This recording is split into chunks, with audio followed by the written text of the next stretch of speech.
আসসালামু আলাইকুম প্রিয় বন্ধুরা, আশা করি আপনারা সকলেই ভালো আছেন এবং আমিও আপনাদের দোয়ায় ও আল্লাহর অশেষ রহমতে অনেক ভালো আছি।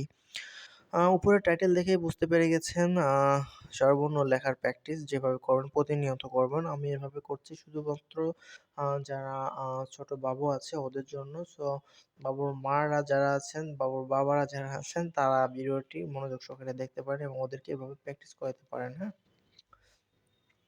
তো আমি যদি পড়ে শোনাই সেক্ষেত্রে আপনাদের জন্য আরো সুবিধা হবে। প্রথমে লিখেছি স্বর অ, স্বরে আ, এরপরে হ্রস্ব ই। তো যারা আপনারা লেখা এখনো সুন্দর না, যাদের হাতের লেখা সুন্দর না, তারা অবশ্যই প্রতিনিয়ত প্র্যাকটিস করতেই থাকবেন, হ্যাঁ? প্রতিনিয়ত প্র্যাকটিস করবেন। এখন লিখলাম দীর্ঘ ই।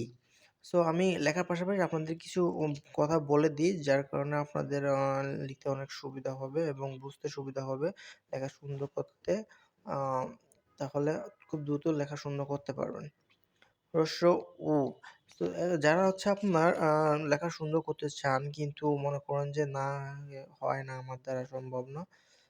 এখন হচ্ছে দীর্ঘ ই। তো অবশ্যই আপনারা প্রতিনিয়ত প্র্যাকটিস করবেন। ছোটবেলায় যে আপনারা এগুলো লিখে আসছেন যে এখন লিখতে পারবেন না, এমন না। আপনারা প্রতিনিয়ত এরকম লিখতে থাকেন, হ্যাঁ? রি।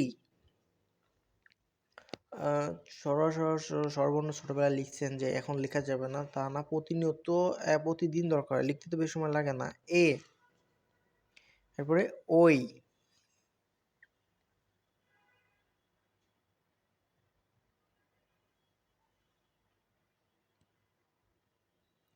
ও,